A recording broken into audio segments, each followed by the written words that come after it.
Hello दोस्तों, राजस्थान जी के podcast में आप सभी का स्वागत है। आज का हमारा टॉपिक है राजस्थान के मुख्य शिलालेख। ठीक है, तो स्टार्ट करते हैं। राजस्थान के प्रमुख अभिलेख। उत्कीर्ण अभिलेखों के अध्ययन को एपिग्राफी पुरालेख शास्त्र कहा जाता है। अभिलेखों एवं दूसरे पुराने दस्तावेजों की प्राचीन लिपि का अध्ययन पैलियोग्राफी पुरालिपि शास्त्र कहलाता है। भारतीय लिपियों पर पहला वैज्ञानिक अध्ययन डॉक्टर गौरीशंकर हीराचंद ओझा ने किया। श्री ओझा ने भारतीय लिपियों पर भारतीय प्राचीन लिपिमाला पुस्तक की रचना की। सबसे पहला है हमारा गौसुंडी शिलालेख। द्वितीय शताब्दी ईसा पूर्व में हुआ था। द्वितीय शताब्दी ईसा पूर्व का यह लेख नगरी चित्तौड़ के समीप गौसुंडी ग्राम से प्राप्त हुआ है। इस शिलालेख का महत्व द्वितीय शताब्दी ईसा पूर्व में भागवत धर्म का प्रचार, संकर्षण एवं वासुदेव की मान्यता एवं अश्वमेध यज्ञ का प्रचलन आदि से है। इस प्रकार भागवत धर्म के प्रचलन की जानकारी देने वाला यह राजस्थान का प्राचीनतम प्रमाण है। नांदसा यूप स्तंभ लेख 225 ईस्वी में दोस्तों भीलवाड़ा जिले में स्थित इस यूप स्तंभ की स्थापना 225 ईसा पूर्व में की गई थी। इस लेख से पता चलता है कि शक्ति गुण गुरु नामक व्यक्ति ने यहाँ षष्ठी रात्र 6 रातों में संपन्न यज्ञ किया था।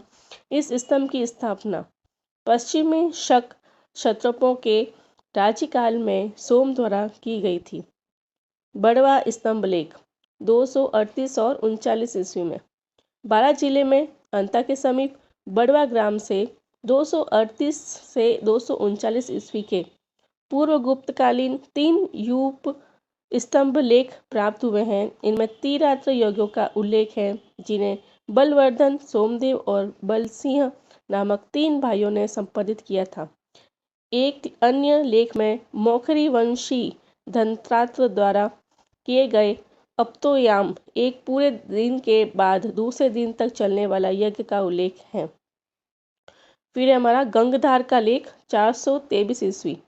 यह लेख झालावाड़ जिले में गंगधार नामक स्थान से प्राप्त हुआ है, जिसकी भाषा संस्कृत है। इस लेख के अनुसार राजा विश्वकर्मा के मंत्री मयूराक्ष ने एक विष्णु मंदिर का निर्माण करवाया था। उसने तांत्रिक शैली का मातृगृह और एक बावड़ी का भी निर्माण करवाया था। इस लेख से 5वीं शताब्दी का सामंती व्यवस्था के बारे में भी जानकारी प्राप्त होती है।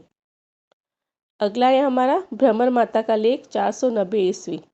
छोटी सादड़ी प्रतापगढ़ के भ्रमर माता मंदिर से प्राप्त इस लेख की तिथि 490 ईस्वी है। संस्कृत पद्य के लिखित इस प्रशस्ति का रचयिता ब्रह्मसोम एवं उत्कीर्णक पूर्वा था। इसमें गौर वंश और औलिकर वंश के शासकों का वर्णन है। यह लेख प्रारंभिक सामंत प्रथा और 5वीं शताब्दी की राजनीतिक स्थिति की जानकारी के लिए महत्वपूर्ण है। सोमाली शिलालेख 646 ईस्वी। उदयपुर जिले के सामूली ग्राम से प्राप्त यह लेख गुहिल वंश के शासक शिलादित्य के समान समय का है। मेवाड़ के गुहिल वंश के समय को निश्चित करने और उस समय की आर्थिक और साहित्यिक स्थिति की जानकारी के लिए यह लेख विशेष महत्वपूर्ण है। अगला है हमारा अपराजिता का शिलालेख 661 ईस्वी। विक्रम संवत 718 661 ईस्वी का यह लेख नागदा के समीपस्थ कुंडलेश्वर मंदिर की दीवार पर लगा हुआ है, जिसे डॉक्टर गौरी शंकर हीराचंद ओझा ने विक्टोरिया हॉल म्यूजियम अजमेर में सुरक्षित रखवाया। लेख की भाषा संस्कृत है। गुहिल शासक अपराजित के इस लेख की से गुहिलों को उत्तरोत्तर विजयों के बारे में सूचना प्राप्त होती है। लेखानुसार अपराजित ने एक तेजस्वी शासक वराह सिंह को पराजित कर उसे अपनी सेनापति नियुक्त किया था। इसमें विष्णु मंदिर के निर्माण का भी उल्लेख है। इस लेख की सुंदर लिपि तथा स्पष्ट भाषा से मेवाड़ के विकसित शिल्पकला का पता चलता है। इससे 7वीं शताब्दी के मेवाड़ की धार्मिक और राजनीतिक व्यवस्था के बारे में भी महत्वपूर्ण जानकारी प्राप्त होती है। इस प्रशस्ति की रचना दामोदर ने की और इसे यशो भट्ट ने उत्कीर्ण किया था। अगला है हमारा चित्तौड़ का मानमोरी का लेख 713 ईस्वी। 713 ईस्वी का यह लेख चित्तौड़ के पास मानसरोवर झील के तट पर कर्नल टॉड को प्राप्त हुआ था। इसके रचयिता पुष्प और उत्कीर्णन शिवोदित्य थे। जेम्स टॉड ने इस लेख को ब्रिटेन ले जाते समय किसी कारणवश समुद्र में फेंक दिया था। परिणाम स्वरूप इस लेख की प्रतिलिपि केवल टॉड की पुस्तक एनास एंड एक्टिविटीज ऑफ राजस्थान में मिलती हैं। अगला है हमारा कंसुआ का लेख 738 ईस्वी। यह लेख कोटा के निकट कंसुओं के शिवालय से मिलता है, जिसकी तिथि 738 ईस्वी है। इस लेख में धवल नाम के मौर्य शासक का उल्लेख है। इसके बाद किसी मौर्य वंशी राजा का राजस्थान में वर्णन नहीं मिलता। 400 की प्रशस्ति 813 ईस्वी। यह प्रशस्ति जयपुर जिले के 400 नामक स्थान से प्राप्त हुई है, जिसमें 400 के गुहिल शासकों की वंश परंपरा और उपलब्धियों की जानकारी प्राप्त होती है। इस लेख से पता चलता है कि 400 के गुहिल प्रतिहार वंश के शासकों के अधीन थे। इस वंश में मेवाड़ के गुहिलों की भांति शिव भक्ति और विष्णु भक्ति का प्रचलन था। अगला है हमारा भूजकला शिलालेख 815 ईस्वी। जोधपुर जिले में बिलाड़ा के समीप भूजकला गांव के पार्वती मंदिर में यह शिलालेख मिला है। इसकी भाषा संस्कृत पद्य है। यह लेख प्रतिहार शासक नागभट्ट द्वितीय के समय का है। इस लेख के प्रतिहार वंश के शासकों और सामंतों के नाम मिलते हैं, जिससे उस समय के शासकों और सामंतों के संबंध और स्तर का अनुमान लगाया जा सकता है। मंडोर का शिलालेख 837 ईस्वी। यह लेख मुख्यतः मंडोर के विष्णु मंदिर में लगा हुआ है, जिसे बाद में जोधपुर के शहर बना में लगा दिया गया। यह लेख मंडोर के प्रतिहारों के वंश परंपरा जानने के लिए महत्वपूर्ण है। गटियाला का शिलालेख 861 ईस्वी। जोधपुर के 22 मील दूर गटियाला नामक स्थान पर एक जैन मंदिर, जिसे माता की साल कहते हैं, के समीप स्थित स्तंभ पर 4 लेखों का समूह है। लेख की भाषा संस्कृत है, जिसमें गद्य और पद्य का प्रयोग किया गया है। इस लेख में प्रतिहार शासकों मुख्यतः कक्कुक प्रतिहार की उपलब्धियों और राजनीतिक, सामाजिक और धार्मिक नीतियों के बारे में सूचना प्राप्त होती है। इस लेख में मग जाति के ब्राह्मणों का भी विशेष उल्लेख किया गया है, जो वर्ण विभाजन का द्योतक है। मग ब्राह्मण ओसवालों के आश्रय में रहकर निर्वाह करते थे और जैन मंदिरों में भी पूजा संपन्न करवाते थे। यह लेख मग द्वारा लिखे गए तथा स्वर्णकार किरणेश्वर द्वारा उत्कीर्ण किए गए थे। गटियाला के 2 अन्य लेख 861 ईस्वी। यह लेख भी मंडोर के प्रतिहार शासक कक्कुक के समय का है। इस लेख में हरिश्चंद्र से प्रारंभ कर कक्कुक तक के मंडोर के प्रतिहारों की वंशावली तथा उनके उपलब्धियों का उल्लेख किया गया है। इस लेख का अंतिम श्लोक स्वयं कक्कुक ने लिखा था, जिसमें प्रतिहार शासकों के विद्वता की जानकारी मिलती है। अगला है सानेश्वर प्रशस्ति 953 ईस्वी।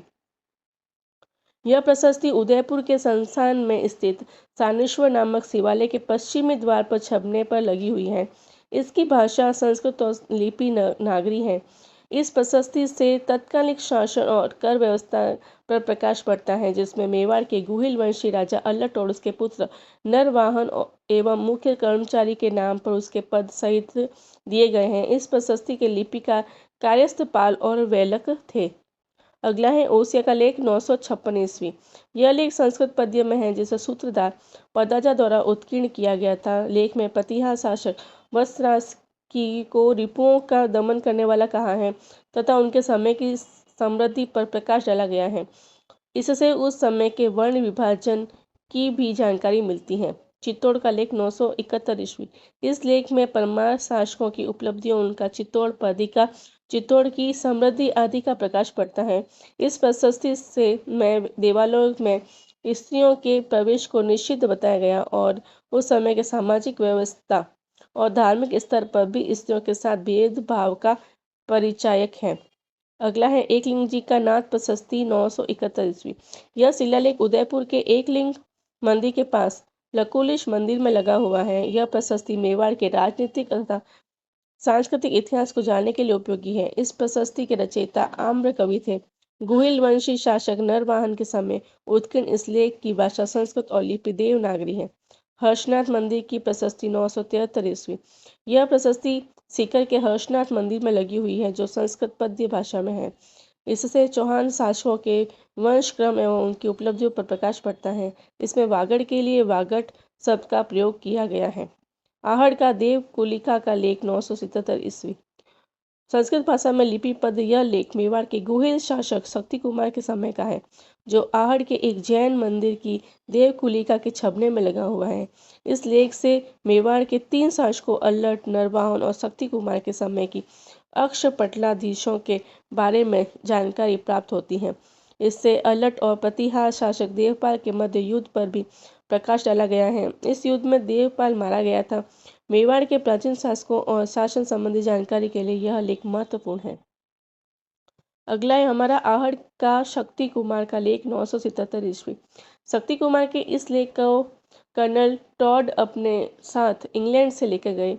उन्होंने अपनी पुस्तक एनास एंड एक्टिविटीज ऑफ राजस्थान में इस लेख की विषय वस्तु का वर्णन किया है। संस्कृत भाषा के इस लेख में मेवाड़ के गुहिल शासक शक्ति कुमार की राजनीतिक प्रभुता और उनके समय पर आहड़ की आर्थिक संपन्नता की जानकारी मिलती है। इस लेख में गुहिल शासक अल्लट की रानी हरिया देवी ने हूण राजा की पुत्री बताया है। इसमें हर्षपुर नामक ग्राम बसाया है।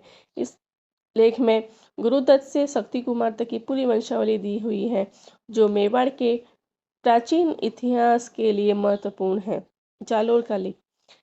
यह लेख जालोर के तोपखाना की इमारत की उत्तरी दीवार पर लगा हुआ है। वर्तमान में जोधपुर के संग्रहालय में रखा हुआ है।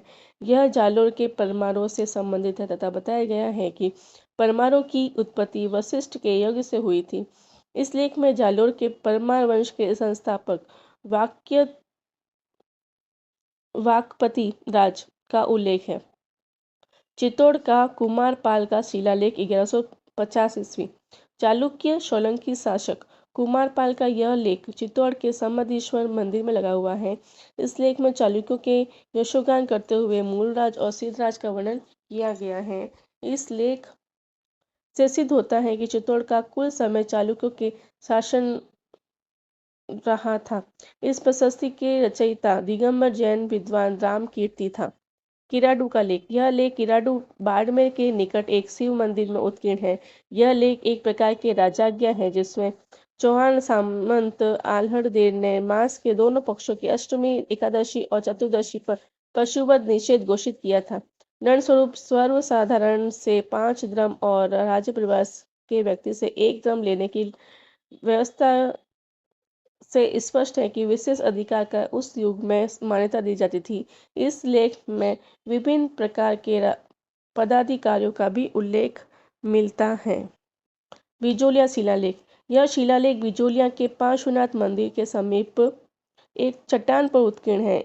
इस प्रशस्ति का रचयिता गुणभद्र तथा गोविंद ने इनका उत्खनन किया।